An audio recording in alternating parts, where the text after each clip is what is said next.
Hello students, welcome back. ये नया topic लेकर आए हैं हम, जिसका नाम है work, power and energy. Almost 5th topic है। लास्ट टॉपिक में हमने 1D 2D Newton laws of motion और फ्रिक्शन जैसे कुछ चुनिंदा टॉपिक देखे थे।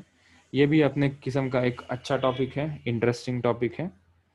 सबसे पहले हम स्टार्ट करेंगे वर्क से। वर्क क्या होता है उसकी जानकारी हम लेंगे, फिर पावर और एनर्जी के रिलेटेड हम इसका डिस्कशन करेंगे। बिना कोई टाइम वेस्ट करे इसका कुछ बेसिक चीजें हम पढ़ लेते हैं। सबसे पहले हम स्टार्ट करेंगे वर्क से। वर्क क्या होता है उसकी जानकारी, बेसिक से इंट्रोडक्शन में तुम्हें बता दूं क्या होता है। Work is nothing but transfer of energy. जब एनर्जी ट्रांसफर होती है तो काम करना पड़ता है, ठीक है। और तुम ऐसा कर सकते हो कि जब तुम काम करोगे तो एनर्जी ट्रांसफर होगी। फॉर एग्जाम्पल, यहाँ पे कोई बॉक्स है, ब्लॉक ऑफ मास है, इसको हम F4 से पुश करेंगे। So because of force applying on a block is displaced if the block is displaced। हमेशा डिस्प्लेस होगा ऐसा नहीं है, अगर डिस्प्लेस होता है फोर्स F लगाने से ये M ब्लॉक S दूरी पे डिस्प्लेस होता है, तो हम कहेंगे कि वर्क डन तुम बता सकते हो यहाँ पे। तो हमने कहा work is done when a force produces some displacement. So work कौन करवाता है? फोर्स। और कब होता है वर्क? जब फोर्स के कारण उसका क्या हो? डिस्प्लेसमेंट। किसी दीवार को तुम पुश करो, बहुत फोर्स लगाओ और दीवार मूव नहीं होगी, तो तुम्हारा वर्क डन क्या होगा? जीरो होगा। तो वर्क करने के लिए, जो मैकेनिकल वर्क है वो करने के लिए क्या होना जरूरी है? डिस्प्लेस होना जरूरी है। जब डिस्प्लेसमेंट होगा, किसका डिस्प्लेसमेंट होगा? जो ऑब्जेक्ट के ऊपर तुम फोर्स लगा रहे हो। यहाँ पे ये केस में क्या है? ये ब्लॉक है, ठीक है। और वर्क होने से क्या होगा? इसकी पोजीशन चेंज होगी, इसको वेलोसिटी मिल जाएगी, मतलब वर्क करने से क्या मिलेगी? हमें एनर्जी ट्रांसफर होगी। कौन सी एनर्जी इसके पास? सब फिलहाल पोटेंशियल एनर्जी है। वर्क करने के बाद इसके पास कौन सी एनर्जी आ गई? काइनेटिक एनर्जी आ गई। सो पोटेंशियल एनर्जी से काइनेटिक एनर्जी ट्रांसफर हुई, किसके कारण? वर्क के कारण। तो ऐसे बहुत सारे रिलेशन हम आगे चल के देखने वाले हैं। अभी ये स्लाइड के लिए हम थोड़ा सा सिंपल रखते हैं कि जानकारी लेते हैं वर्क का फॉर्मूला क्या है। डेफिनेशन तो बता दी मैंने, work is done when a force produces some displacement. Work का फॉर्मूला जब हम लिखेंगे तो मैंने लिखा यहाँ पे force into displacement of a point of application of force in the direction of force. इसका मतलब क्या है? फोर्स हम किसके ऊपर लगा रहे हैं? इस ब्लॉक M के ऊपर हम फोर्स लगा रहे हैं। मतलब पॉइंट ऑफ एप्लीकेशन ये है, फोर्स के डायरेक्शन में, फोर्स के डायरेक्शन में ये ब्लॉक मूव होता है। कितना डिस्प्लेसमेंट हुआ इसका? S। इसलिए हमने इसे कहा, या सिंपल भाषा में हम इसको कह सकते हैं displacement in the direction of force. बड़ा सिंपल। इस ब्लॉक का जिस डायरेक्शन में मैंने फोर्स लगाया उस डायरेक्शन में कितना डिस्प्लेसमेंट हुआ है वो हमें लेना है, ठीक है। ये खाली डिस्प्लेसमेंट नहीं है, displacement in the direction of force. Okay. So ये कौन सी क्वांटिटी है? तो इसको पहले हमने लिखा वेक्टर फॉर्म में, फोर्स इनटू डिस्प्लेसमेंट। और याद रखना ये डिस्प्लेसमेंट कौन सा है? इन द डायरेक्शन ऑफ फोर्स, ठीक है। Force vector quantity, displacement vector quantity, और वर्क डन कौन सी है? It is a scalar quantity. इसलिए हमने यहाँ पे डॉट प्रोडक्ट लिया है। यू रिमेंबर, हम जब वेक्टर्स पढ़ रहे थे तब डॉट और क्रॉस प्रोडक्ट लेते हैं। डॉट प्रोडक्ट कब लेते हैं? जब रिजल्टेंट क्वांटिटी स्केलर क्वांटिटी हो।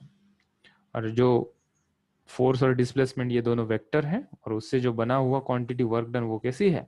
Scalar quantity. इसको दूसरे टर्म में भी लिखा जाता है, work done is equal to force into displacement into cos theta. ये कॉस थीटा क्या है? फोर्स और डिस्प्लेसमेंट के बीच में एंगल है। यहाँ पे देख सकते हैं, ये फोर्स यहाँ पे लगाया, डिस्प्लेसमेंट यहाँ पे हुआ, यहाँ पे थीटा कितना है?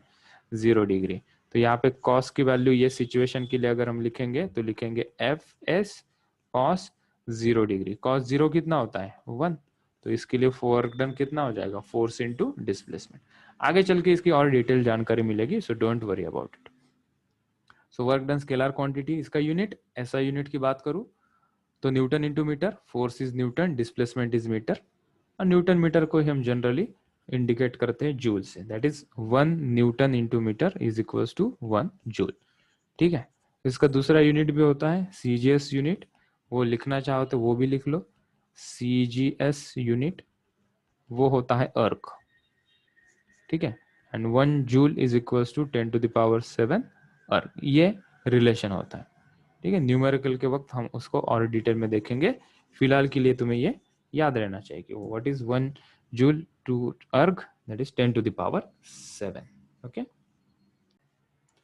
देखो एक 6 पॉइंट, अगर फोर्स किसी एंगल पे लग रहा है, let's say a block M placed on a surface, smooth surface है, फ्रिक्शन वाला नहीं कंसिडर करेंगे।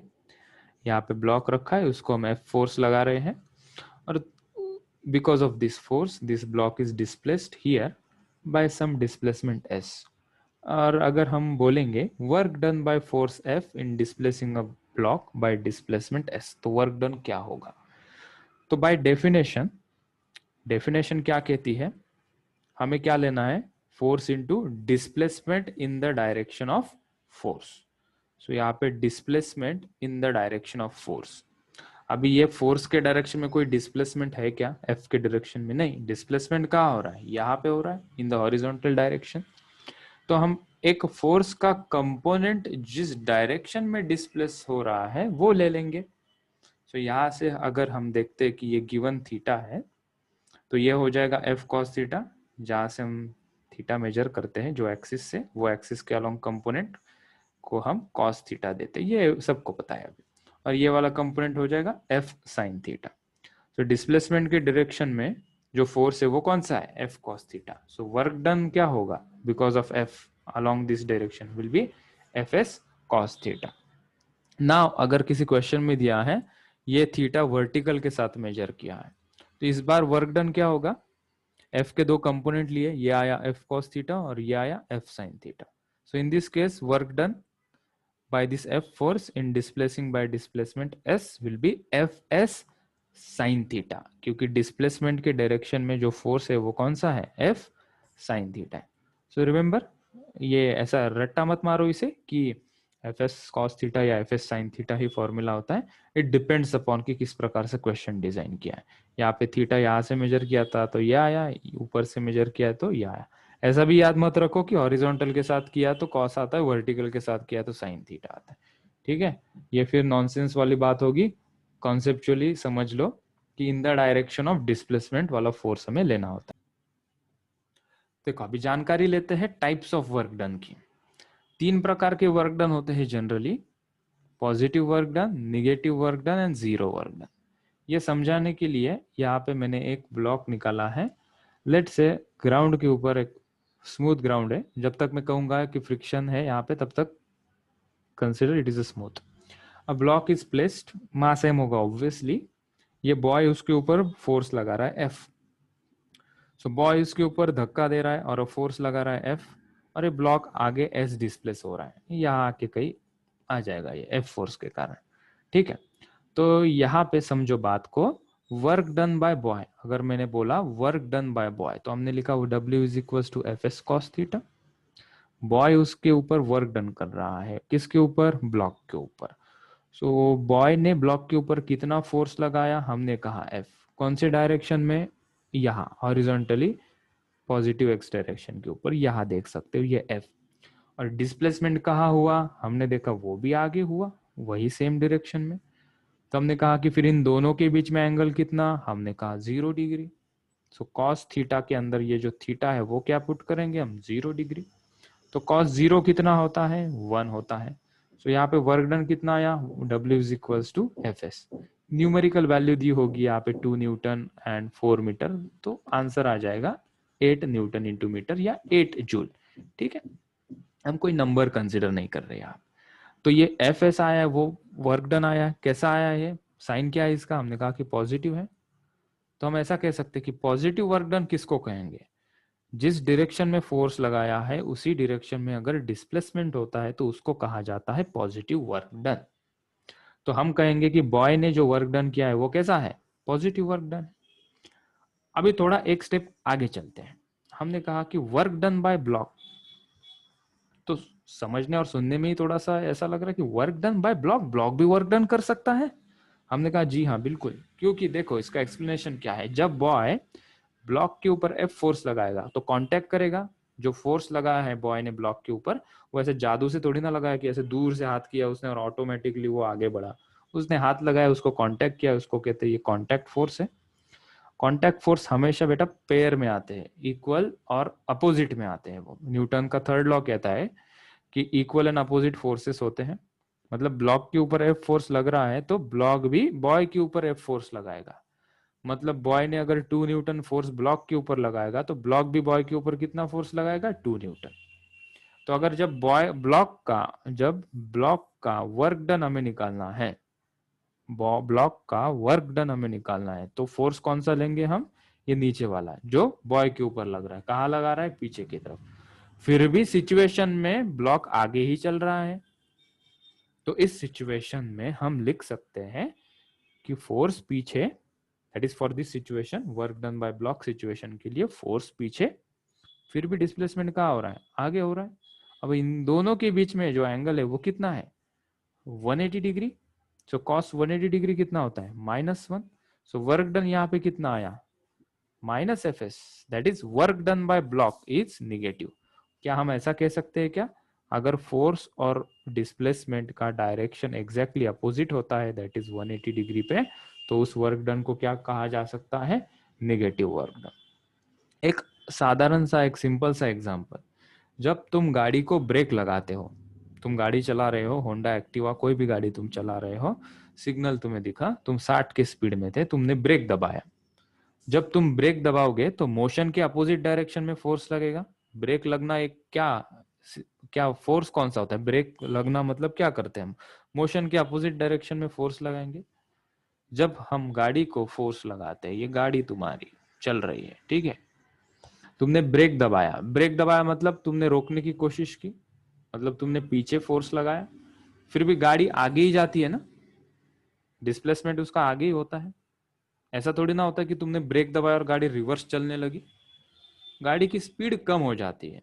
तो जो ब्रेक लगाते हैं मतलब हमने पीछे फोर्स लगाया, गाड़ी की स्पीड कम हो गई, लेकिन गाड़ी अभी भी आगे ही चल रही है ना, तो ये जो ब्रेक लगाने वाला एक्शन है, यहाँ पे भी फोर्स और डिस्प्लेसमेंट के बीच में एंगल कितना है, 180 डिग्री। सो जब कोई पूछेगा work done by brake, work done by brake, तो तुम कहोगे वो है निगेटिव, क्योंकि फोर्स और डिस्प्लेसमेंट का डायरेक्शन कैसा है, अपोजिट है। So this is how we tackle positive and negative work done. अभी जीरो वर्क डन की बात कर लेते हैं नेक्स्ट पेज पे। देखो बच्चों, यहाँ पे तीसरा हम देखते हैं what is zero work done. Zero work done एक सिंपल सा एग्जांपल है, वही एग्जांपल लेते हैं। यहाँ पे हमने कोई ब्लॉक रखा है, ठीक है, इसको हम पुश कर रहे हैं, अभी वो बॉय वगैरह नहीं दिखाऊंगा, मैंने एफ फोर्स लगाया और ये आगे चल के डिस्प्लेस हुआ एस, ठीक है। और मैंने क्वेश्चन कैसा पूछा उसके ऊपर तुम ध्यान दो। मैंने बोला वर्क डन, इस ब्लॉक का मास एम कंसिडर करो, work done by gravitational force और gravitational pull, work done by gravitational pull on block M to displace, इतना ही काफी है, टू डिस्प्लेस वगैरह लिखने की जरूरत नहीं है। So work done by gravitational pull on the block M। अगर ऐसा क्वेश्चन पूछा तो हमने क्या किया, सबसे पहले यहाँ पे देखा, इसकी एफबीडी निकाल लेते हैं। इसकी एफबीडी अगर हम निकालते हैं, बड़ा सिंपल है ये, M को हमने पॉइंट से दिखाया, mg नीचे लगेगा, फोर्स कहाँ लग रहा है, F यहाँ लग रहा है, ठीक है। और थोड़ा आगे चल के डिफरेंट कलर से हम बता देते हैं कि लोगों को समझ में आए कि डिस्प्लेसमेंट कहाँ हो रहा है, डिस्प्लेसमेंट इस दिशा में हो रहा है, ठीक है। सो ग्रेविटेशनल पुल मतलब ग्रेविटेशनल फोर्स का डायरेक्शन देखा हमने, ग्रेविटेशनल फोर्स क्या है, नीचे लग रहा है, और यहाँ पे डिस्प्लेसमेंट कहाँ हो रहा है, ये आगे हो रहा है। तो इन दोनों के बीच में कोई मुझे एंगल बताएगा तो वो एंगल हो जाएगा 90 डिग्री। mg नीचे, ग्रेविटेशनल पुल नीचे और डिस्प्लेसमेंट कहाँ, आगे। तो यहाँ पे हम लिख सकते हैं ग्रेविटेशनल पुल नीचे, ग्रेविटेशनल पुल नीचे एंड डिस्प्लेसमेंट आगे हो रहा है। एंड ऑब्वियसली डिस्प्लेसमेंट इसने किया ही नहीं है, डिस्प्लेसमेंट ग्रेविटेशनल पुल ने किया ही नहीं, वो एफ फोर्स ने किया है, ठीक है। लेकिन फिर भी हम अगर जानकारी लेना चाहते हैं कि work done by gravitational pull, and अभी इतने स्पीड से तुम्हें पता चल ही गया होगा कि इसका आंसर क्या होगा। इसको हम एफ जी लिखें और इसको एस लिखेंगे, ठीक है।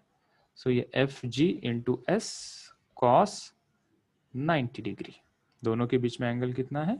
दोनों के बीच में मतलब फोर्स और डिस्प्लेसमेंट के बीच में कौन सा force? Gravitational pull, 90 degree. W G करें, that is work done by gravitational pull. कितना आएगा ये? cos 90 की वैल्यू होती है 0। So zero. work done by gravity is 0. So whenever बेटा whenever फोर्स और डिस्प्लेसमेंट का डायरेक्शन एक दूसरे से परपेंडिकुलर हो तो वो वाला फोर्स कितना काम करता है? 0, ZERO, कोई काम नहीं होता। Work done by that force is 0। फिर तुम पूछोगे सर डिस्प्लेस तो हुआ आगे, वो हुआ लेकिन किसके कारण? ये एफ फोर्स के कारण। अगर मैं पूछूंगा कि work done by this F force will not be 0, तो इसका आंसर क्या आएगा?